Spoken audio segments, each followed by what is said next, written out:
سب کچھ انسان کے اختیار میں ہے، تقدیر صرف اللہ کا علم ہے۔ اللہ نے تقدیر میں اپنا علم لکھا ہے، حکم نہیں لکھا کہ یہ کام کرے، یہ نماز پڑھے، یہ چوری کرے، یہ زکوٰۃ دے، وہ نہ دے، یہ نہیں لکھا۔ اللہ نے صرف خبر دی ہے کہ یہ ایسا کرے گا، یہ اس کا علم ہے کہ اب اس نے تو ہمیں نہیں بتایا نا کہ میں نے تمہاری تقدیر میں کیا لکھا ہے، تو آپ تو اپنی مرضی سے کر رہے ہیں نا۔ یہ بہانہ تو تب چلتا کہ اللہ نے آپ کو بتایا ہوتا کہ میں نے تیری تقدیر میں لکھا ہے کہ تو موٹر سائیکل فلاں جگہ دیوار میں ٹھوکے گا، پھر آپ جا کر ٹھوکیں، آپ بولیں جی میری تو تقدیر میں لکھا تھا۔ آپ کی تقدیر میں جو لکھا ہے آپ کو تو اللہ نے بتایا ہی نہیں، آپ تو اپنی مرضی سے کر رہے ہیں۔ اللہ قرآن کہتا ہے انا ہدیناہ السبیل اما شاکرا و اما کفورا، ہم نے انسان کو دونوں راستے بتا دیے، جہنم کا بھی جنت کا بھی، اور دونوں راستوں پر چلنے کا اختیار بھی دے دیا، اما شاکرا و اما کفورا۔ اب اس کی مرضی شکر کرے، اس کی مرضی کفر کرے۔ یہ بالکل ایسی بات ہے، مثال کے طور پر یہ دو بچے بیٹھے، یہ فرض کر لیجئے اس کا نام سلیم ہے، اس کا نام جنید ہے، میں اسکول کا ٹیچر ہوں اور یہ میری کلاس کے اسٹوڈنٹ۔ یہ بچہ جو ہے اتنا پڑھاکو ہے، میں اپنے اسٹوڈنٹوں کو یہ بات کہتا ہوں، ان کو نہیں کہتا، اور ڈائری میں لکھ دیتا ہوں کہ یہ بچہ بورڈ ٹاپ کرے گا، اول آئے گا، پورے بورڈ کو ٹاپ کرے گا۔ اور برابر والے بچے کے بارے میں کہتا ہوں کہ یہ بچہ پاس تو دور، یعنی اول آنا تو دور کی بات ہے، یہ پاس بھی نہیں ہوگا، فیل ہوگا۔ میں نے ڈائری میں لکھ کے کچھ بچوں کو گواہ بنا کر میں نے رکھ دیا، ان کو نہیں بتایا۔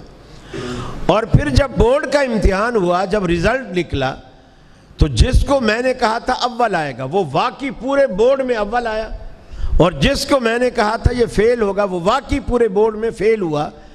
تو کیا اس وجہ سے فیل ہوا کہ ایک ٹیچر نے اپنی ڈائری میں لکھا تھا کہ یہ فیل ہوگا اور یہ اول آئے گا؟ کیا یہ دونوں اس وجہ سے ایسا ہوئے؟ کچھ لوگ چپ بیٹھے ہیں، سمجھ نہیں آئی بات شاید۔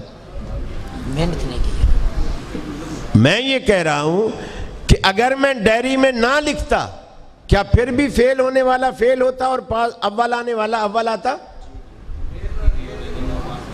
میں محنت نہیں پوچھ رہا۔ اگر میں ڈائری میں نہ لکھتا، کیا پھر بھی نتیجہ یہی نکلتا؟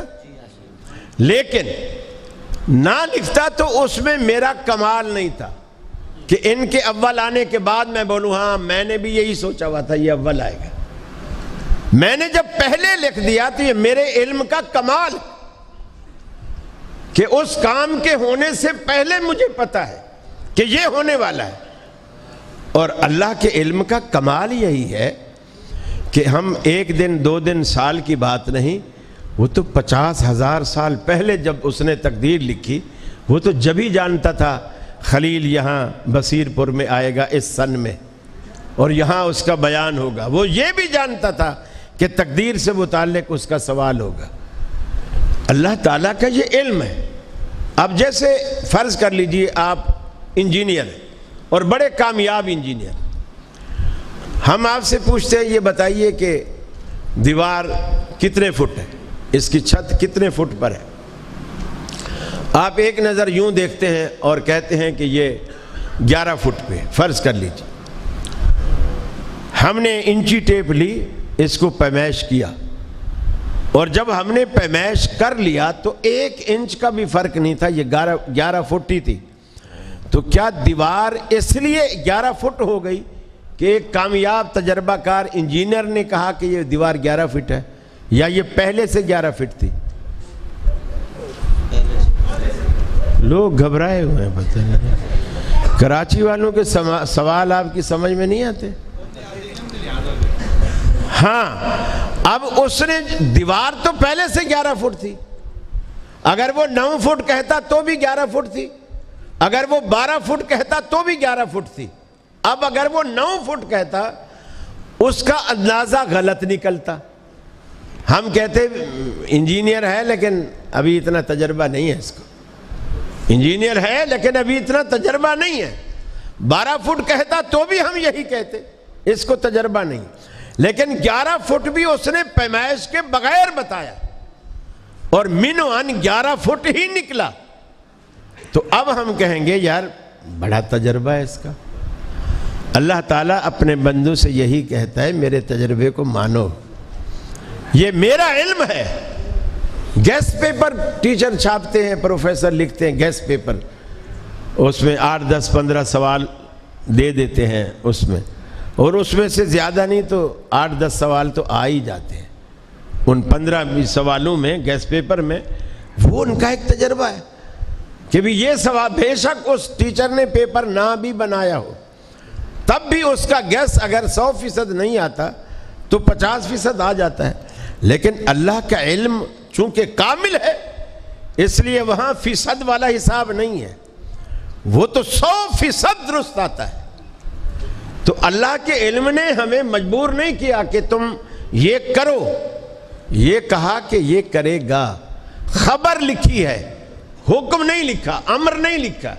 ہاں اگر یہ ہوتا کہ اللہ لکھتا تو نماز نہیں پڑھ, روزہ نہیں رکھ, شادی نہیں کر, تو پھر آپ کہتے کہ جی یہ تو اللہ نے ہی کہہ دیا شادی نہیں کر تو میں کیسے کروں. پھر اللہ نے ہمیں بتایا بھی نہیں. تو لہٰذا تقدیر اللہ کا علم ہے, اندازہ ہے, اور اس کا اندازہ کبھی غلط نہیں ہوتا, وہ ہمیشہ صحیح اندازہ لگاتا ہے. لہٰذا آپ اپنے قصور تقدیر کے سر نہ ڈالو, اپنے ہی سر ڈالو. جی. اہل حدیث کا وجود کس سن ہجری میں ہوا؟ جب سے حدیث ہے, جب سے اہل حدیث ہے. داڑھی کی شرعی حیثیت کیا یہ سنت ہے یا فرض ہے؟ فرض ہے, داڑھی رکھنا فرض. یہ اصل میں لوگ یہ اس وقت پوچھتے ہیں جب وہ کام ان کو نہیں کرنا ہوتا. مثال کے طور پر آپ کسی کو کہہ کے دیکھیں کہ پانچا جو ہے اپنا ٹخنے سے اوپر رکھ, اوپر رکھ, وہ فوراً آپ سے سوال کرے گا یہ کپڑا ٹخنے سے اوپر رکھنا فرض ہے کہ سنت ہے؟ آپ اگر بولیں گے سنت ہے تو وہ دوسرا سوال جملہ یہ جوڑے گا اچھا فرض تو نہیں ہے نا, فرض تو نہیں ہے نا. گویا اس سوال کا مطلب ہی یہ ہوتا ہے کہ مجھے یہ کام نہیں کرنا اگر سنت ہے تو. گویا سنت کی ان کی نظر میں کوئی حیثیت ہی نہیں. داڑھی کا اسی لیے پوچھا جاتا ہے, جب آپ بولیں گے فرض ہے, آپ بولیں گے سنت ہے, تو وہ فوراً بولے گا اچھا سنت ہے, فرض تو نہیں ہے نا. یعنی میں رکھوں نہ رکھوں تو کوئی بات, فرض تو نہیں ہے نا. وہ جان چھڑانے کے لیے یہ اعتراض کیا جاتا ہے. مجھے بتائیے دنیا میں ایک پیغمبر آپ بتا دیجئے جو اللہ رب العالمین نے بغیر داڑھی کے بھیجا, ایک پیغمبر بتائیے جو بغیر داڑھی کے بھیجا. پھر اللہ نے مردوں کو رسول بنایا ہے, ایک عورت آج تک رسول نہیں بنائی. ہو سکتا ہے اس میں یہ وجہ بھی شامل ہو کہ ان کی داڑیاں نہیں ہوتی, ان کی داڑیاں نہیں ہوتی. اور پھر اللہ نے مرد کو جو شان دی ہے وہ داڑھی کے ساتھ دی, اور مرد داڑھی منڈا دے, کلین شیو ہو جائے, تو مجھے بتائیے عورت اور مرد میں فرق کیا بچتا ہے؟ کوئٹے میں ہم بیٹھے تھے ایک جگہ, جلسہ ہو رہا تھا, تو علماء ایک جگہ جمع تھے, قالین بچھا ہوا تھا اور کوئٹے کے رواج کے مطابق گو تکیے لگے ہوئے تھے. تو علماء گو تکیے کا سہارا لے کر دیوار کے اس طرح دائرہ بنا کے بیٹھے ہوئے. تو جو بہت سارے مولوی بیٹھے تھے, کچھ ایسے بھی تھے جو ایک دوسرے کو نہیں جانتے تھے. تو کسی نے کہا کہ فارغ بیٹھے ہیں, چلو آپ اپنا تعارف ہی کرا دیں. اچھا جی, دائیں سے شروع کر دو. لوگ تعارف کرانے لگے, میں یہ ہوں, میں پشاور سے آیا ہوں, میں فلانی جگہ سے آیا ہوں, میں کراچی سے آیا ہوں وغیرہ. ایک جگہ گئے تو اتنی بڑی سفید داڑھی, گورا چٹا, انتہائی نیک سیرت, عالم تھے وہ بھی, نام میں اس وقت بھول گیا. انہوں نے اپنا تعارف کرایا کہ میں پشاور سے آیا ہوں. اس کے برابر میں ایک دوسرا شخص بیٹھا تھا, وہ بالکل کلین شیو تھا. تو جب وہ کچھ بولنے لگا تو وہ مولانا صاحب جو سفید داڑھی والے تھے وہ کہنے لگے جی ان کا میں تعارف کرواتا ہوں, یہ میرے چھوٹے بھائی, یہ میرے چھوٹے بھائی ہیں اور ڈاکٹر ہیں, میں انہیں پروگرام میں اپنے ساتھ لے آیا ہوں۔ تو کسی نے کہا آپ کے بھائی ہیں؟ تو کہیں سے بھی نہیں لگ رہے۔ یعنی اس اعتراض کرنے والے کا اعتراض یہ تھا کہ آپ مسنون چہرے والے، اتنی بڑی داڑھی سفید، اور یہ تو بالکل کلین شیو ہے، تو یہ آپ کا بھائی کیسے ہے؟ تو انہوں نے کہا جب بھی بچے گھر میں پیدا ہوتے ہیں تو سارے بچے باپ پہ نہیں جاتے، کچھ ماں پہ جاتے ہیں، کچھ باپ پہ جاتے ہیں۔ سمجھی بات آپ نے؟ جو داڑھی والے ہیں وہ باپ پہ گئے ہیں، اور جن کی داڑیاں نہیں ہیں وہ ماں پہ گئے۔ اور حضرت شیخ پوری رحمۃ اللہ علیہ ایک بات بتایا کرتے تھے کہ گھر کے اندر وہ بچہ لیٹا ہوا تھا اور لائٹ چلی گئی، اچانک اندھیرا ہو گیا، اور بچے اندھیرے سے ڈرتے ہیں۔ بچے نے شور مچایا، رونا شروع کر دیا۔ باپ اس کے کہیں قریب کھڑا تھا، اس نے فٹافٹ اٹھایا بچے کو، اور اٹھایا تو ایسے اپنے قریب کیا، چھاتی کے ایسے سہلایا چپ کرنے کے لیے۔ تو بچے نے ایسے اوپر ہاتھ کیا اور ایسے ہاتھ لگایا۔ اب وہ اندھیرے میں بچہ جانچنا چاہ رہا ہے کہ یہ کون ہے، یہ کون ہے؟ ابا کی داڑھی نہیں تھی۔ اب وہ بچہ چپ ہو گیا کہ یہ اماں نے اٹھایا مجھے، اماں نے اٹھایا۔ اب جب بچے نے دیکھا کہ اماں نے اٹھایا تو اس نے کہا چلو فرصت ہے، فائدہ بھی اٹھا لیں، تھوڑا دودھ بھی پی لیتے ہیں۔ اب جب بچے نے سینے کی طرف اپنا منہ کیا تو وہاں تو کچھ ہے ہی نہیں، تو ایک دم چیخ مار کے پھر رویا کہ مجھے کس بلا نے اٹھا لیا۔ تو اپنے بچوں کو بھی نہ ڈراؤ، ان کو ڈرنے سے بچاؤ۔ اللہ نے آپ کو داڑھی سے جو زینت دی ہے، اور ہر پیغام، پھر قیامت والے دن آپ اللہ کے رسول کے امتی بن کر اگر ان کے جھنڈے تلے ان کے سامنے جائیں گے، ایمانداری سے بتائیے اللہ کے رسول آپ کے چہرے کو دیکھ کر آپ کو اپنے قریب بلائیں گے یا دیکھ کر منہ پھیریں گے؟ کبھی کبھی تنہائی میں یہ اپنے اوپر سوال کیا کرو کہ آج اگر میرے گھر میں اللہ کے رسول، اگر آج اللہ ان کو زندہ کر دے اور میں ان کا میزبان بن جاؤں اور وہ میرے گھر میں آئیں، تو میرے گھر کا ماحول، میرے گھر کے مناظر، میری اپنی شکل و صورت، ہماری عورتوں کے پردے اور ان کا سارا سسٹم، ہمارے بچوں کا رہن سہن، کیا ایسا ہے کہ اللہ کے رسول گھر کے اندر قدم رکھیں اور ادھر ادھر جب چیزوں پہ نظر پڑے تو اگلا قدم خوشی سے میرے گھر کے اندر رکھیں گے اندر آنے کے لیے، یا رکھا ہوا قدم بھی پیچھے ہٹا لیں گے؟ اپنا کبھی جیسا تو لو۔ ہم نے گھروں کا ماحول کیسا بنا دیا؟ کیا اللہ کے رسول ہمارے گھر میں میزبانی قبول کریں گے؟ تو جب دنیا میں قبول نہیں کریں گے تو آخرت میں اپنی مجلس میں ہمیں کیسے پسند فرمائیں گے؟ خود کو اس قابل بناؤ۔ اللہ کے رسول دور سے دیکھیں اور فرشتوں سے کہیں ان کو آنے دو، یہ تو میرا پیارا اور میرا امتی ہے، اس کو آنے دو، ایسا اپنا حلیہ۔ پھر اللہ کے رسول سے ایک موقع پر وفد آیا ملنے کے لیے، ان سب کی داڑیاں تھیں، حالانکہ وہ مسلمان نہیں تھے، ان سب کی داڑیاں تھیں، مسلمان نہیں۔ آپ نے پہلا سوال کیا کہ تم نے داڑیاں کیوں رکھ رکھی؟ انہوں نے کہا یہ ہمارے رب کا حکم ہے۔ وہ رب کہتے تھے جو خاندان کا بڑا، جیسے آپ وڈیرا کہتے ہیں، چودھری کہتے ہیں، سردار کہتے ہیں، وہ رب سردار کو کہتے ہیں۔ انہوں نے کہا ہمارے رب کا حکم یعنی ہمارے سردار کا حکم ہے۔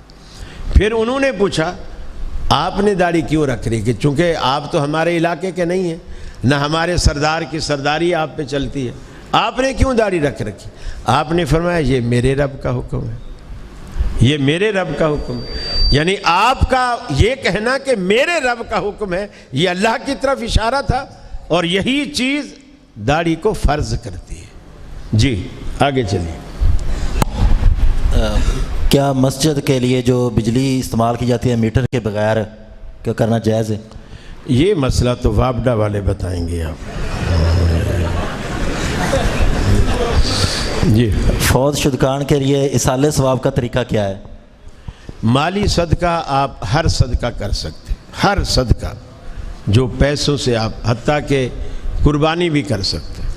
والدین اگر توحید پہ فوت ہوئے ہیں ان کی طرف سے آپ حج بھی کر سکتے ہیں، ان کی طرف سے عمرہ بھی کر سکتے ہیں۔ باقی یہ جو قولی عبادتیں ہیں یا بدنی عبادتیں ہیں، نماز پڑھ پڑھ کے بخشتے رہنا اور قرآن پڑھ پڑھ کے بخشتے رہنا، جیسے لوگوں کا طریقہ ہے، یہ طریقہ قرآن و سنت سے ثابت نہیں ہے۔ اللہ کے رسول کے زمانے میں بھی صحابہ فوت ہوتے تھے لیکن کبھی کسی نے قرآن پڑھ کر ان کو نہیں بخشا. یہ بالکل ایسا معاملہ ہے. ہاں جو پڑھتا ہے اس کو ثواب ہوتا ہے لیکن اس کا ثواب آپ پارسل نہیں کر سکتے. اور دوسرے کرائے کے لوگ آپ کو کچھ دے بھی نہیں سکتے. میرے ابتدائی 3-4 سال جو ہے وہ تعلیم میری دیوبندیوں کے پاس ہے. میں پہلے حنفی تھا. دیوبندیوں کے پاس ہمارا جو مدرسہ تھا وہ دیہات میں تھا. دیہات میں باورچی نہیں ہوتا تھا. اب کیا کرتے تھے کچھ گھر والوں نے جیسے ادھر ہے ہر گھر والے نے استاد جی سے کہہ رکھا تھا کہ ہم روزانہ 2 بچوں کا کھانا دیں گے, صبح بھی دیں گے شام کو بھی دیں گے. کسی نے کہہ رکھا تھا ہم 1 بچے کا کھانا دیں گے, کسی نے ہم 3 بچے کا. تو استاد جی کھانے کے ٹائم پہ ہمیں بھیجتے تھے, ایک برتن ہوتا ساتھ, ہم وہ لے جاتے اس گھر میں جا کر. جو ایک طرف جتنے گھر پڑتے 1-2 طالب علم چلے جاتے, وہ کسی کے گھر میں کڑی پکی ہے اسی میں ڈال لیتا, ساگ پکا ہے اسی میں ڈال لیتا, گوشت پکا ہے اسی میں, آلو مٹر پکے اسی میں, گاجر کدو پکے وہ بھی, دنیا کی ہر حتیٰ کہ دال پکی ہے وہ بھی اسی میں, سارا بن جاتا. اب جب استاد جی کے پاس ہم آتے ان کے پاس اور بڑا پتیلا ہوتا تھا تو وہ چھوٹے پتیلے جہاں جہاں سے بھی آتے جاتے اس بڑے میں ڈالتے جاتے. پھر اس میں ایک چمچ چلاتے, ایک عجیب مرغوبہ سا ایک بن جاتا, لیکن کھانے میں بد ذائقہ نہیں ہوتا تھا.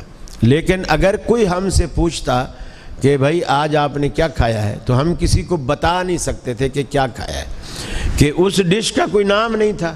ساری دنیا جہان کی چیزیں. یہ جو گھر میں کتنا بھی امیر آدمی ہو نا, زیادہ تیر مارے گا ایک وقت میں 2 ڈشیں بن جائے گی, ورنہ تو عموماً ایک ہی ڈش بنتی ہے. لیکن یہ جو مولویوں کی گردنیں موٹی اور توندیں بڑی ہوتی ہیں اس کا راز ہی یہی ہے کہ یہ اتنے گھر کی اتنی ورائٹیاں جب مل کے وہ روزانہ لے گا تو ظاہر بات ہے بٹن بھی تنگ پڑے گا, کپڑے بھی ہر سال جو ہے سلائی دوبارہ کروانی پڑے گی, بڑھوانا پڑے گا. اب ہم یہ دعا کرتے تھے کہ یا اللہ کوئی ایسی جگہ کوئی دعوت بھیج جو ہمیں بھلے دال کھلائے لیکن ایک چیز کھلائے, یہ مکسر نہ ہو, ایک چیز ہو. اور وہ دعوت جب ہمیں ملتی تھی جب کسی کے ہاں فوتگی ہوتی تھی. فوتگی ہوتی وہ استاد جی کے پاس آتا, جی 15 طالب علم بھیج دو, درود شریف کا ختم ہے, ہماری نانی مر گئی ہے, اس کے ایصال ثواب کے لیے. اب وہ ہم سفید ایک چادر گھر والے بچھا دیتے, ہم چلے جاتے. گٹھلیاں ہوتی, وہ کہتے تھے کہ 1.25 لاکھ ہے, ہم نے آج تک گنی نہیں ہے. تھیلی اچھی خاصی بھری بھی ہوتی تھی, کھجور کی گٹھلیاں ہم کندھے پہ ڈالتے, ہم چل پڑتے. وہاں جا کے سفید کپڑے پر بچھا دیتے. اب وہ گھر والے بھی ہمارے ساتھ پڑھنے بیٹھ جاتے. اب ہم بے ایمانی بھی نہیں کر سکتے, اب گھر والا بیچ میں بیٹھا ہوا ہے. پھر ہم گھر والے کو اٹھانے کے لیے کہتے تھے کہ بھی یار پانی وانی تو لا, اتنی دیر ہوگی, پیاس لگی ہے.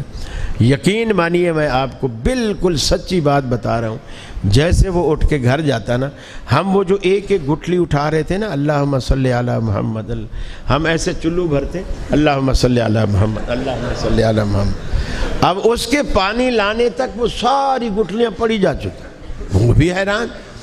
پھر ہمارے ساتھ جو ایک آدھ استاد ہوتا یا بڑا کوئی ساتھی ہوتا, وہ کہتا بھئی اب بچوں نے ماشاءاللہ بڑی ہمت کی, اب کھانا وانا لگاؤ, ہمارا دوپہر کی کلاس کا ٹائم بھی ہونے والا ہے, مدرسے جائیں گے. اب وہ کھانا کھلاتے. اب ظاہر بات ہے وہ آلو گوشت, عموماً آلو گوشت ایسا کھلاتے, ہمیں بڑا مزہ آتا. مزے کے بعد ہم ان کے گھر سے لے کر مدرسے تک, اللہ کی قسم کھا کر کہہ رہا ہوں, ہم پورا راستہ یہی دعا کرتے, اللہ کرے ان کا کوئی اور مرے, اللہ کرے ان کا کوئی اور مرے. چونکہ اور مرے گا یہ پھر ہمیں پھر بلائیں گے, پھر مزے آئیں گے. تو آپ دیکھو شریعت نے چور بازاری کے سارے راستے بند کر دیے. یہ سزا سنت کو چھوڑنے کی ہے اور بدعت کو اپنانے کی ہے. آپ نے اپنا پیسہ بھی ضائع کیا, مال بھی ضائع کیا, وقت بھی ضائع کیا, اور بجائے دعائیں لینے کے بد دعائیں لی. دیکھیے طالب علموں کو کیا پڑی, ہم میری نانی کو بخشواتے پھرے. طالب علموں کو کیا پڑی ہے, نانی میری ہے بخشوائیں گے, وہ کیوں بخشوائیں گے؟ ان کو تو روٹی چاہیے اور بوٹی چاہیے, بس ساتھ یہ 2 چیزیں چاہیے. میرے بھائیوں بچو ان خرافات سے، ان بدعات سے، ان چیزوں کو اختیار کرو جو رسول اکرم صلی اللہ علیہ وسلم سے ثابت ہے۔ جی، حق پر کون سی جماعت ہے اور اس کی نشانیاں کیا ہے؟ کس کی؟ حق پر کون سی جماعت ہے اور اس کی نشانیاں؟ رسول اکرم صلی اللہ علیہ وسلم نے فرمایا ان بنی اسرائیل تفرقت علی 72 ملتا، بنی اسرائیل ٹکڑوں میں بٹی اور اس کے 72 فرقے بنے تھے۔ وتفترق امتی علی 73 ملہ، اور میری امت 73 گروہوں میں بٹے گی، کلہم فی النار، سارے دوزخی ہوں گے، گویا سارے ناحق پر ہوں گے، چونکہ دوزخ میں حق والے نہیں جائیں گے، ناحق جائیں گے، سارے دوزخی ہوں گے الا ملۃ واحدہ، ان میں سے ایک فرقہ، ایک گروہ، ایک ملت، ایک جماعت، ایک پارٹی، وہ ان 73 میں سے فرقہ پہلے ان کو کہا، پھر اسی فرقے میں سے ایک کو نکالا، 73 میں سے ایک، وہ جنت میں جائے گا۔ صحابہ نے پوچھا من ہی یا رسول اللہ، اللہ کے رسول 73 میں ایک جنت میں جائے گا، ایسا خوش نصیب کون سا فرقہ ہے؟ من ہی یا رسول، آپ نے فرمایا ما انا علیہ و اصحابی، آج جس پر میں اور میرے صحابہ ہیں وہ جنت میں، جو فرقہ اس طریقے پر ہوگا جس پر آج میں اور میرے صحابہ ہیں وہ جنت میں، اور جو اس طریقے سے ہٹ کر زندگی گزارے گا وہ سارے کے سارے دوزخ میں۔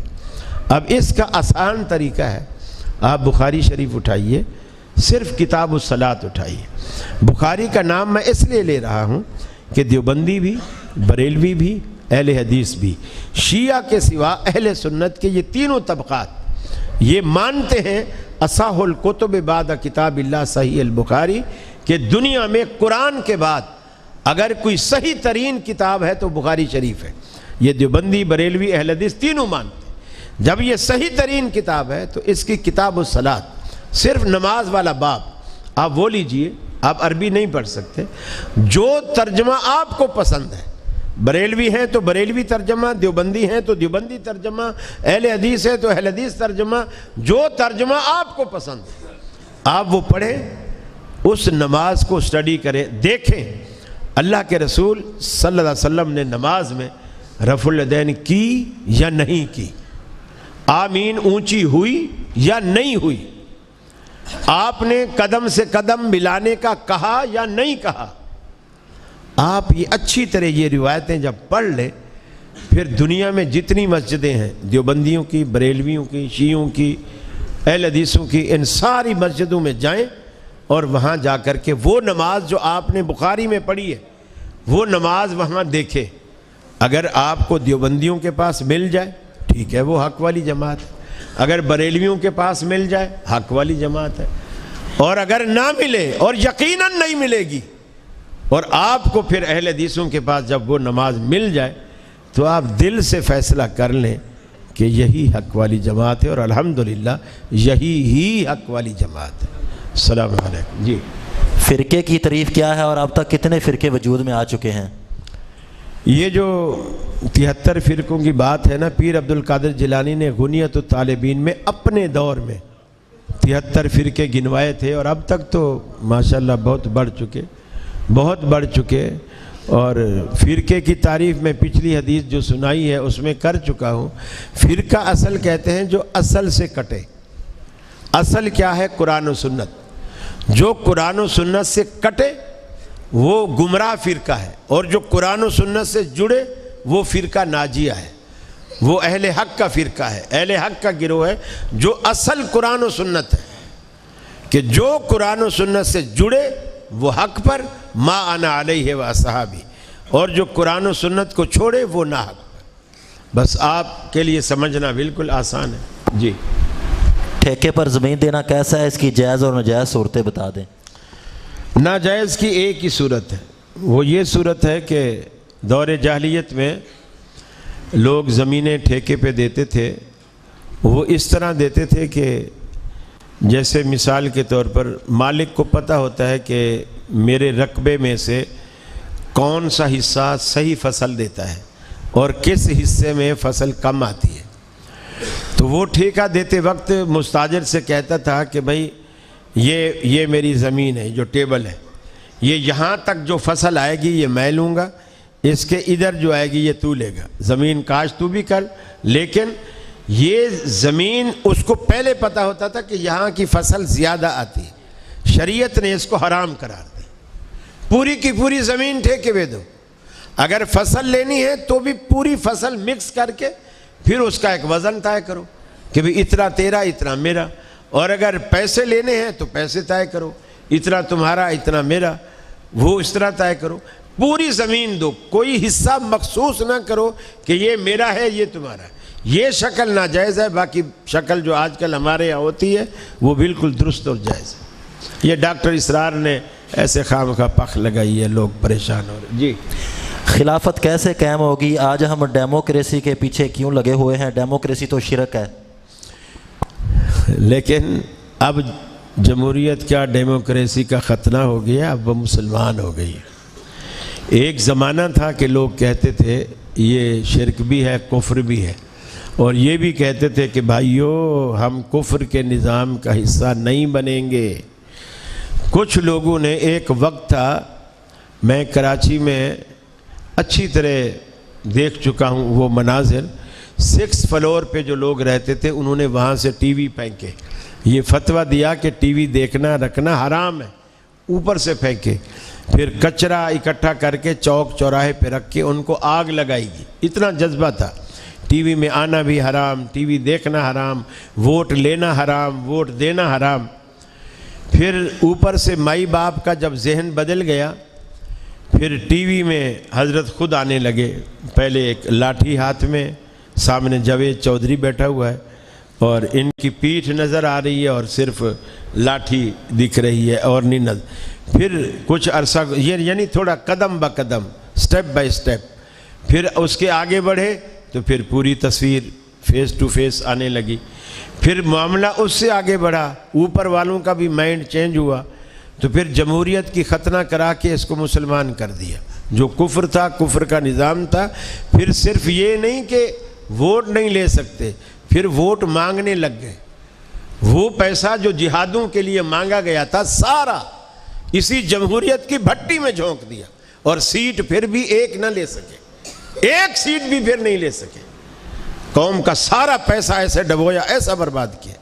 پھر کبھی بلی بن جاتے ہیں، کبھی بڑی بن جاتے ہیں، کبھی مسلم بن جاتے ہیں، کبھی کیا بن جاتے ہیں۔ اللہ انہیں ہدایت دے۔ جب اپنا مائنڈ سیٹ نہ ہو اور ہم کٹ پتلیاں بن جائے تو پھر پتلیوں کے دھاگے جس کی انگلیوں میں ہوتے ہیں نا، وہ جب چاہیں جس طرح چاہیں جیسا چاہیں نچائیں، ہم پتلیاں کٹ پتلیاں بن کے ان کے اشاروں پہ ناچ رہے ہیں۔ اللہ ہمیں ہدایت۔ آگے چلیے۔ کٹے کی قربانی کے بارے میں بتا دیں۔ میں تو اس کا قائل ہوں، باقی یہ مقامی مسئلہ ہے، آپ اپنے علماء سے پوچھ لیجئے کہ اگر وہ آپ کو اجازت دیتے ہیں تو آپ کر لیں، نہیں اجازت دیتے تو نہ کریں۔ کراچی میں تو ہم کرتے ہیں۔ جی یوٹیوب چینل کی کمائی؟ یوٹیوب چینل آپ کو کمائی نہیں دیتا۔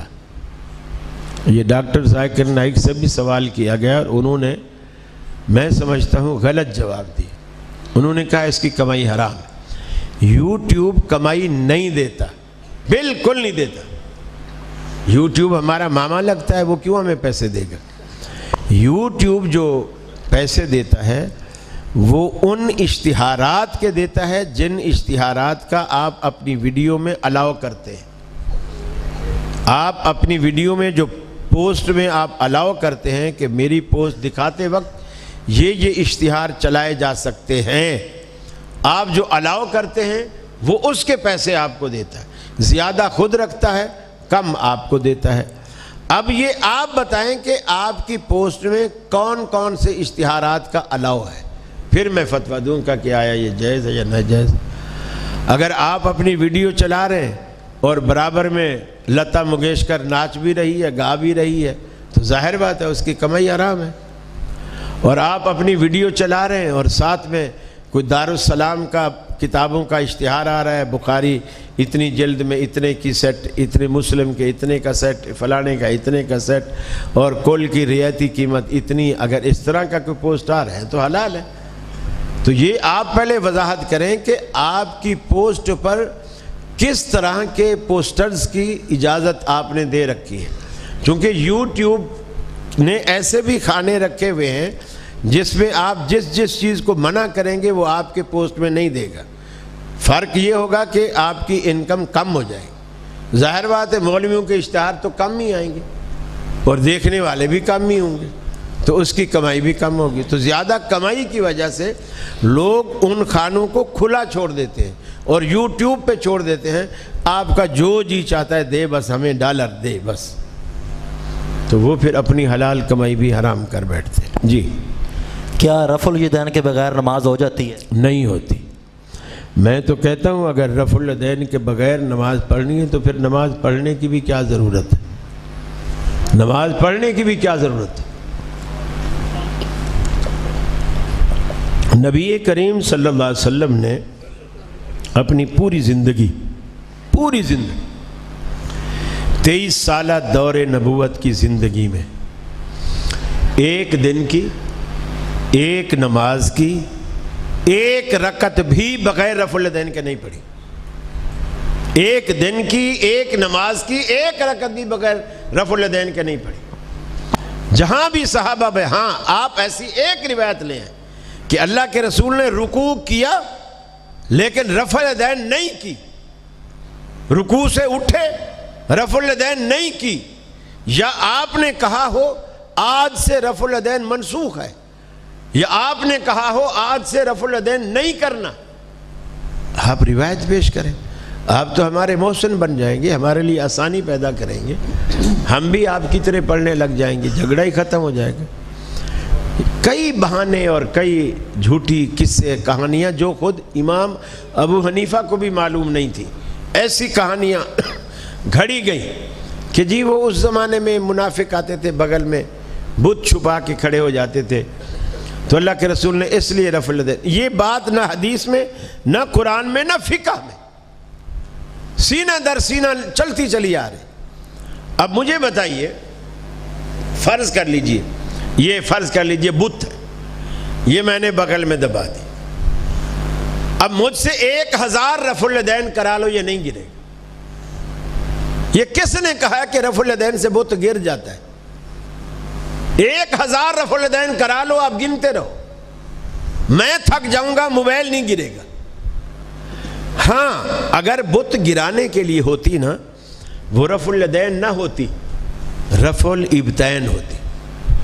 اللہ کے رسول کہتے ہیں کہ بغلیں اٹھاؤ، ہاتھ اٹھانے کا نہیں ہوتا، بت تو چھپایا ہوا ہے بغل میں اور اٹھائے جا رہے ہاتھ، اس کو تو کچھ بھی نہیں ہو رہا۔ ہاں یوں اگر رفع الیدین ہو، یوں تو پہلی رفع الیدین میں بت گر جائیں گے، لیکن ایسے کون کرتا ہے؟ اور اگر فرض کر لیجئے حنفیوں کے بت بغل میں رفع الیدین کرنے سے گر جاتے ہیں، تو جو پہلی رفع الیدین ہے بت اس پہ گرنا چاہیے یا نہیں گرنا چاہیے؟ تو جو بت گرانے والی رفع الیدین ہے وہ تو وہ بھی کرتے ہیں، تو بت گرانے والی تو پہلی ہے نا، جب رکوع پہ گئے اور کی اس وقت تو بت گر چکا تھا، وہ بت گرنے کے بعد ہے، جب رکوع سے اٹھے اور رفع الیدین کی اس وقت بھی بت گر چکا تھا، وہ اس کے بعد ہے۔ پھر اگر یہ لاجک تمہاری مان بھی لے تو وتروں کی تیسری رکعت میں کیا کوئی تمہاری بغل میں بت دے جاتا ہے؟ جب قنوت پڑھنے لگتے ہو تو رفع الیدین کرتے ہو، کیا اس وقت تمہاری بغل میں کوئی دوسرا بندہ آ کے بت دے جاتا ہے؟ پھر عید میں 3 دفعہ پہلی رکعت میں، 3 دفعہ دوسری رکعت میں، 6 دفعہ رفع الیدین کرتے ہو، کیا اس وقت بت ایلفی سے چپکے ہوئے ہوتے جو ایک رفع الیدین سے نہیں گرتے اور 6 دفعہ کرنی پڑ رہی ہے؟ خدا کے لیے نبی کی سنتوں کا مذاق مت اڑا، مذاق مت اڑا۔ دیکھیے اللہ کی دربار میں جب بندہ آتا ہے سب سے پہلے یہ خالی ہاتھ اللہ کو دکھاتا ہے، اللہ میں تیرے پاس کچھ نہیں لے کر آیا، خالی ہاتھ آیا، لیکن جب سجدہ کر کے اٹھ کر یہاں سے جانے لگوں تو مجھے خالی ہاتھ نہ بھیجنا، خالی ہاتھ نہ بھیجنا۔ دوسری بات، جب بھی دو فوجیں آپس میں لڑتی ہیں، جو فاتح فوج ہوتی ہے وہ شکست خوردہ فوج کو سب سے پہلا آرڈر کرتی ہے ہینڈز اپ۔ کیا آرڈر کرتی ہے؟ ہینڈز اپ، جس کے معنی یہ ہوتے ہیں ہتھیار پھینکو اور ہاتھ کھڑے کر دو۔ اور اس ہاتھ کھڑے کرنے کا مقصد یہ ہوتا ہے کہ تو جیتا میں ہارا۔ شکست خوردہ فوج جب ہاتھ اٹھاتی ہے گویا وہ اعلان کر رہی ہوتی ہے کہ میں سامنے والی فوج سے ہار گیا، میں نے اپنی ہار مان لی۔ اور یہ بین الاقوامی رول ہے کہ جب کوئی کسی کے آگے ہینڈز اپ ہو جائے تو آپ اس پر فائر نہیں کر سکتے، گولی نہیں چلا سکتے۔ ہاں پکڑ سکتے ہیں، گرفتار کر سکتے ہیں، گولی نہیں چلا سکتے۔ جیسے کسی زمانے میں آپ کی اچھی خاصی پاکیزہ فوج وہ انڈیا کے سامنے ہینڈز اپ ہو گئی تھی، 90,000 فوج ہینڈز اپ ہوئی تھی اور انہوں نے ان کو گولی نہیں چلائی تھی، البتہ 90 کے 90,000 کو قید کر لیا تھا۔ ٹکا خان کے دور کی بات ہے، ان کو قید کر لیا۔ یہ دنیا کا رول ہے۔ اب جب بندہ اللہ کی دربار میں آتا ہے، اپنے گھر میں میں وڈیرا تھا، چودھری تھا، ڈی سی تھا، کمشنر تھا، وزیر اعلیٰ تھا، وزیر اعظم تھا، صدر تھا، ذمہ دار تھا، کچھ بھی تھا، اللہ کی دربار میں آیا، ہینڈز اپ ہو گیا۔ اس کا مطلب ہے اللہ میں ہارا تو جیتا، میں چھوٹا تو بڑا، میں کمزور تو طاقتور۔ اور منہ سے کیا کہتا ہے؟ اللہ اکبر، اللہ سب سے بڑا ہے۔ اور ہینڈز اپ ہو کر عملی طور پر بھی اس کا ثبوت دیتا ہے کہ تو اتنا بڑا ہے کہ میں نے تیرے آگے ہار مان لی۔ تو آپ کیوں اس کے غلط مطلب لیتے ہو، غلط مفہوم لیتے ہو، نبی کی سنت کا مذاق اڑاتے ہو؟ اللہ ہدایت دے۔ جی طلاق دینے کی جائز اور سوالوں کی کوئی حد بھی ہے؟ میں 10 بجے سے اوپر نہیں جاؤں گا۔ اور شیخ صاحب بھی تشریف لائے ہیں، ان کا بھی بیان ہوگا انشاءاللہ۔ ہاں شیخ صاحب بھی تشریف لائے ہو 10 بجے تک نہیں، تو کچھ سوال ان سے پوچھ لینا۔ ہاں ایک سوال، آپ فرماتے ہیں کہ اہل حدیث حق پہ ہیں۔ اہل حدیث کی تعریف کیا ہے کہ اہل حدیث چور بھی ہو، ڈاکو بھی ہو، زانی بھی ہو، بدماش بھی ہو، داڑھی بھی بناتا ہو، وہ حق پہ کیسے ہو سکتا ہے؟ وہ کہتا ہے میں اہل حدیث ہوں۔ یہ سارے پورے سارے آپ تو ان میں سے نہیں ہیں نا؟ نہیں، تو آپ کو ہنسنے کی بات نہیں۔ ہاں تو آپ کو فکر بھی نہیں ہونی چاہیے۔ آپ تو ماشاءاللہ اچھے ہیں، آپ چور بھی نہیں ہیں، ڈاکو بھی نہیں ہیں، شرابی بھی نہیں۔ دیکھیے میں نے جو تعریف کی وہ مجھ سے پوچھا گیا کہ اہل حدیث کون ہوتے ہیں؟ وہ ایک گروہ، ایک جماعت، ایک پارٹی کی منہج کے طور پر میں نے بتایا۔ باقی اگر کوئی داڑھی بناتا ہے، کوئی نماز نہیں پڑھتا، کوئی چوری کرتا ہے، کوئی زنا کرتا ہے، وہ مسلک کا قصور نہیں ہے، وہ اس کا ذاتی قصور ہے، اس کی ذاتی خرابی۔ دیوبندیوں میں بھی کوئی چور ہو سکتا ہے، بریلویوں میں بھی کوئی ڈاکو ہو سکتا ہے، کوئی قاتل ہو سکتا ہے، لیکن ہم یہ نہیں کہہ سکتے کہ بریلوی تو ہوتے ہی قاتل ہیں، ایسا ہم نہیں کہہ سکتے۔ وہ اس ایک بندے کی خرابی ہے جو بس اسی کی مانی جائے گی، پوری جماعت کو اس سے بلیم نہیں کیا جائے گا۔ جزاک اللہ۔